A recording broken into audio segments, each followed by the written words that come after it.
In 2012, days before Guns N' Roses went into the Rock and Roll Hall of Fame, lead singer Axl Rose released a letter to the public, and its contents were devastating. Axl Rose cemented his place in music history as the lead singer and vocalist of the rock and roll band Guns N' Roses. But his habits of delaying concerts, firing band members, and singing slurs caused riots among his fans. Fatal riots. William Bruce Rose Jr. was never supposed to rise to fame. In fact, he was never supposed to rise at all. Rose was the unexpected love child of his 16-year-old mother, Sharon Elizabeth, and his 20-year-old father, Bruce Rose. Not only were his parents still in high school, but authorities later described Rose's father as a troubled and charismatic local delinquent. Rose would follow in his father's footsteps, whether he wanted to or not. Rose's already challenging origins took a turn for the worse when his young parents split up. But his father wasn't willing to let him go. When Rose was just 2 years old, his father abducted him and allegedly mistreated him. Fortunately, Rose managed to make it back to his mother, who remarried and changed Rose's name, erasing his horrible father from his life and memory for good. Sadly, he was just going from the frying pan into the oven. Rose later revealed that his stepfather regularly beat him and his siblings, so he must have been delighted when at the age of 17, he stumbled upon his true identity. After rifling through his parents' insurance papers, Rose learned the truth about his father, and even changed his name back from Bailey to Rose. Of course, it was a bittersweet revelation. Whether it was his biological father or his stepfather, Rose later recounted that his childhood was full of mistreatment. But rather than break him, the trauma pushed Rose toward music. From the age of 5, he honed his future rock singing in the church choir, and later performed with his brother and sister as part of the Bailey Trio. At Jefferson High, Rose sang baritone in the chorus and studied piano. But while his classmates found harmony, Rose found mischief. He once confessed to inventing different voices just to throw his teacher off. He also found friendship and eventually a bandmate in Jeff Isbell, better known as Izzy Stradlin. Even with music in his life, however, he found a way to cause trouble. Once Rose discovered the truth about his birth father, he spiraled out of control. During his teenage years in Lafayette, he repeatedly ran into trouble with the law. Authorities hauled Rose in more than 20 times before he even graduated high school, sometimes locking him up for months at a time. By the time Rose was in his early 20s, the authorities in Lafayette had had enough of antics. After threatening to increase his charges, Rose fled to Los Angeles in 1982. There he dove headfirst into his music and became so obsessed with his new band Axl that his friends suggested he change his name. Seeking to cap off his fresh start, Rose officially adopted the name Axl. The rest, as they say, is history. Within months of arriving in L.A., Rose was already working the club scene, hoping to make it big in rock and roll. He joined the band Rapid Fire, recorded a 5-song demo, and then promptly formed Hollywood Rose with his high school friend Izzy Stradlin. Before long, his nascent band attracted the likes of Slash and Steven Adler, forming the beginnings of something great. In March 1985, Rose met with Tracy Guns, and the two made a merger that would change rock history forever.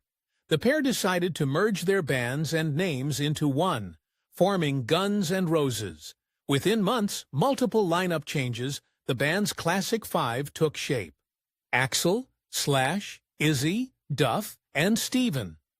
A few performances at the legendary Troubadour later, and Rose and his new bandmates inked a deal with Geffen Records. Their first hit came straight from Rose's heart. Around the time he was signing his first record deal, Rose fell hard for Erin Everly, the daughter of one half of the Everly brothers. His love for her turned out to be exactly the big break he needed. He penned the now iconic song, Sweet Child of Mine, in her honor, and watched as the records flew off the shelf. In July 1987, Guns N' Roses released their debut album, Appetite for Destruction. But the success that Rose had been expecting didn't come easily at first. Only after months of touring and the success of his heartfelt hit single, Sweet Child of Mine, did the album soar to the top of the charts and kept going. Decades later, Appetite for Destruction became the best-selling debut album in U.S. history. Not even Rose could control his fans. Hot off the success of their debut album, Guns N' Roses performed at the Monsters of Rock Festival in England. But even Rose, as the face of the band, couldn't contain their fans. The crowd of 107,000 began slam dancing to their favorite Guns N' Roses songs. But as he belted out the lyrics, Rose could tell the things were getting out of hand. He paused the performance to try and calm the crowd, but it was too late. Despite Rose's efforts to maintain order, thousands of concert-goers continued slam dancing. And then, just as Rose had feared, tragedy struck. In their zeal for rock and roll, the mass of thousands of out-of-control fans crushed the life out of two fans. That tragic moment changed Rose's concerts forever. Following the incident at Monsters of Rock, Rose adopted a strict stance on crowd behavior. In 1992, Rose explained his uncharacteristically level-headed approach, saying, "Most performers would go to a security person. I'll confront the person, stop the song, and go, 'Guess what? You wasted your money. You get to leave.'" But he couldn't overcome the tragedy in his success. In 1986, just as he found fame and fortune, Rose suffered a meltdown, one that nearly put him 6 feet under. In a fit of despair, he swallowed a bottle of painkillers and ended up in the hospital. In true rock star fashion, however, he turned his personal hardships into musical magic. His nearly fatal experience inspired the harrowing lyrics to the Guns N' Roses track, Coma. But the controversy had only just begun. Hot off the heels of the success of their debut album, Guns N' Roses released a follow-up, GNR Lies. But instead of celebrating the band's success, Rose found himself at the center of a media firestorm, one of his own making. Very deep in the album was the track, 1 in a Million. The song's controversial lyrics targeted gay and black people using derogatory terms. However, Rose's defense proved even more shocking. Rockstar or not, the music world demanded an explanation for Rose's highly inflammatory lyrics in 1 in a Million. But Rose's attempt to defending his language only made matters worse. Basically, he tried to explain that his word choice was meant to describe anyone who was a problem in his life. His words only fanned the flames of fury and outrage. Years after the 1 in a Million controversy, Rose finally gave an honest explanation for his controversial lyrics. The song, he claimed, captured his first impressions of L.A. from when he arrived as a sheltered, small-town kid with a chip on his shoulder. "I was angry about some people who were trying to rob me," he explained. Controversial or not, no one could deny his talent. Despite the backlash against him, Rose's star kept rising. By 1989, he graced the cover of Rolling Stone magazine solo and on his terms. He demanded that his friends do the interview and take the photos. Desperate to get him on their cover, Rolling Stone magazine agreed with MTV's Kurt Loder, recalling him maybe the finest hard rock singer currently on the scene. But he wasn't like any other rock star. Despite his bad boy image and controversial lyrics, Rose wasn't a full-blown rock star in the traditional sense. Unlike many of his bandmates, Rose steered clear of hard substances and never suffered from addiction, but that didn't mean he never had fun. Rose occasionally dabbled in whatever his bandmates had kicking around. Even so, he was more focused on business. In 1991, Guns N' Roses fired longtime manager Alan Niven, but it wasn't a group decision. According to reports, Rose flat-out refused to finish the band's new album unless Niven got the boot. His boot. Stradlin later quipped that Rose hand-picked Niven's replacement, Doug Goldstein, because he was the guy who gets to go over to Axl's at 6 in the morning after he smashed his $60,000 grand piano out of the picture window. He might have been cracking under the pressure, and things only got worse. Without a new album, Guns N' Roses kicked off their infamous Use Your Illusion tour in 1991 to placate their fans. However, instead of making their fans happy, Rose only made them riot. Show after show, Rose kept his fans waiting, sometimes appearing on stage 2 hours late. And when he did finally show up, he left his fans wanting more, or less. At a July 1991 concert in St. Louis, Rose's crowd control habits went into overdrive when he spotted a fan with a video camera. After asking security to handle it, he took matters into his own hands. Literally. Rose launched himself off the stage and into the crowd to snatch the camera himself. What ensued was not a crowd-surfing love fest. After he grabbed the video recorder from the fan, Rose's crew hauled him back on stage. But Rose wasn't done being dramatic quite yet. He grabbed the mic, and instead of resuming his set, he said, "Well, thanks to the lame security, I'm going home." And he stormed off the stage. Furious, the crowd broke into a riot, causing over $200,000 in damages. Thankfully, he made his money back pretty quickly. In the midst of their drama-fueled performances, Guns N' Roses dropped not one but 2 albums. Use Your Illusion 1 and Use Your Illusion 2. Despite the controversy and upset fans, the albums debuted at number 1 and number 2 on the Billboard 200 respectively. A first for any band in history. But behind the scenes, things weren't so harmonious for Rose. Despite their long history and continuing success, Rose's relationship with bandmate Izzy Stradlin was rapidly deteriorating. In November 1991, Stradlin abruptly quit the band and ultimately blamed Rose for his decision, saying that the stress of Rose's chronic lateness in the band's chaotic lifestyle had finally worn him down. But Stradlin wasn't the only one who was sick of waiting for Rose. Rose's punctuality, or lack thereof, didn't just plague his own band. It made all rock bands look bad.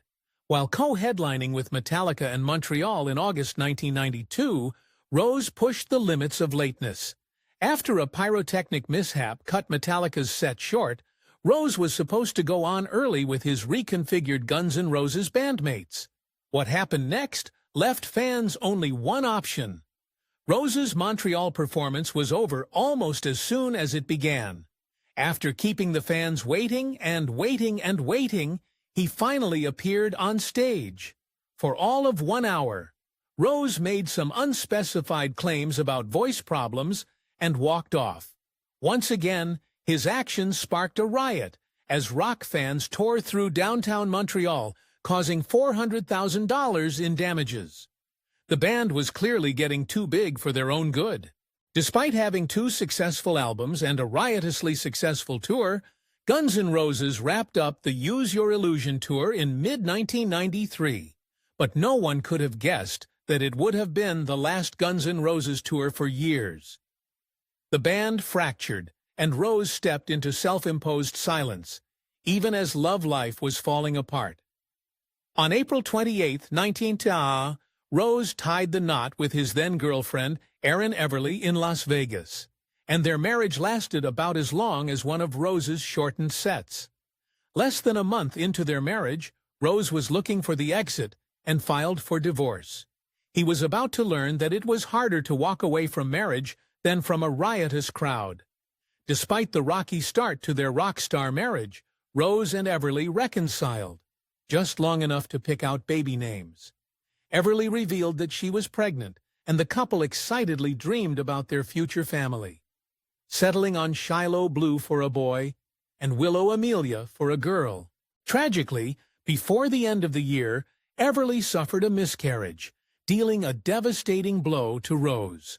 This time, there wouldn't be anything to hold their marriage together. Just 1 month after the miscarriage, Rose and Everly's relationship collapsed for good. Following an altercation in November 1990, Everly left the riot-causing rock star to his own devices. By January 1991, their marriage was officially over, but it wouldn't be the last time Rose's private life spiraled alongside his public one. With millions of adoring fans, it didn't take Rose long to move on from his failed marriage.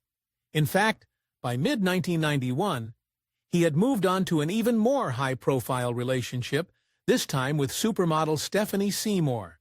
The two became a tabloid staple, and Seymour even starred in the music videos for Don't Cry and November Rain. By February 1993, Rose and Seymour began planning a wedding, but just 3 weeks later they called it off. It was not a clean break. Later in 1993, Guns N' Roses dropped a punk-inspired cover album, The Spaghetti Incident. But it wasn't just a fun cover album. Hidden in the track list was a jaw-dropping surprise. A secret cover of Look at Your Game Girl, written by none other than the malevolent cult leader Charles Manson. Rose claimed it was a personal jab at ex-girlfriend Stephanie Seymour. That wasn't the only revenge he was after. Even in the midst of controversy over his Manson cover, Rose was still causing trouble. In June '94, he fired guitarist Gilby Clarke without telling anyone else in the band. After dismissing Clarke as just a hired hand, he secretly brought in his childhood friend Paul Huge Tobias. Slash, who discovered the switch after the fact, was livid. Rose's public scandals and backstage battles had turned, as Guns N' Roses bandmates, against him. By 1996, Slash walked away. A year later, they fired drummer Matt Sorum, and bassist Duff McKagan called it quits. Within months, Rose was the last man standing from the original lineup, save for keyboardist Dizzy Reed. Guns N' Roses didn't officially break up, but they may as well have. For exclusive perks like early access to new videos, priority replies to your comments, and to have your say on future content, consider becoming a Factor Nape member. On top of that, your support helps keep the channel going. Click the link in the description for more details. With the band in shambles, Rose disappeared. He holed up in his Malibu mansion, ditched the spotlight, and reportedly spent his days surrounded by a rotating roster of musicians. To the outside world, he became rock's greatest enigma, with music journalists calling him the Howard Hughes of rock and rock's greatest recluse. Fans wondered if they'd ever see him again. After nearly a decade, Rose suddenly re-emerged at Rock and Rio 3 to kick off the long-promised, highly anticipated Chinese Democracy Tour. And suffice to say, he picked up exactly where he left off. Rose canceled the majority of scheduled shows, and after skipping a Vancouver performance, his fans rioted, causing $100,000 in damage. But there just might be a reason for all these canceled performances after all. According to Rose himself, the reason he struggles so much with touring is apparently due to an onslaught of unspecified illnesses he has contracted over time. And while he did eventually take an interest in homeopathy in an effort to improve his health, alternative medicine wasn't the only solution Rose sought. Back in the early 1990s, in a desperate bid to uncover memories from his troubled beginning, Rose began past life regression therapy. He then went public with the uncomfortable memories of his biological father, blaming the horrific mistreatment for his stunted emotional growth. Unfortunately, all therapy did was give him an excuse for more poor behavior. In 2000s, Rose made headlines in Sweden for all the wrong reasons. After a huge-fueled argument in a hotel lobby, he allegedly bit a security guard on the leg. Authorities had to wait for the legendary rock singer to sober up before questioning him. He later paid fines and damages, totaling nearly $7,000. In 2012, after decades of making music history, the Rock and Roll Hall of Fame inducted Guns N' Roses. Instead of basking in his accomplishments, however, Rose refused to attend. Just days before the ceremony, he released an open letter explaining why he wouldn't be there, adding that it didn't feel like somewhere he was actually wanted or respected. That couldn't have been further from the truth. After so many squabbles and scandals, It seemed unlikely that Guns N' Roses would ever patch things up. However, in 2016, Rose did the unthinkable when he put the band back together, reuniting with Slash on stage for the first time in over 2 decades. The Not in This Lifetime tour was an instant success, drawing massive crowds and earning its place as the 3rd highest-grossing concert tour of all time. Finally, fans got what they had waited decades for, and so did Axl Rose. In 2014, a vocal range study cemented Rose's place amongst the greatest rock stars of all time. The study declared that Rose was the greatest singer in the world.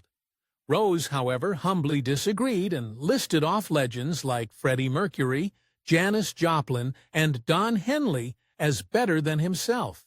He said, and I quote, "I'd rather hear any of them any time rather than me."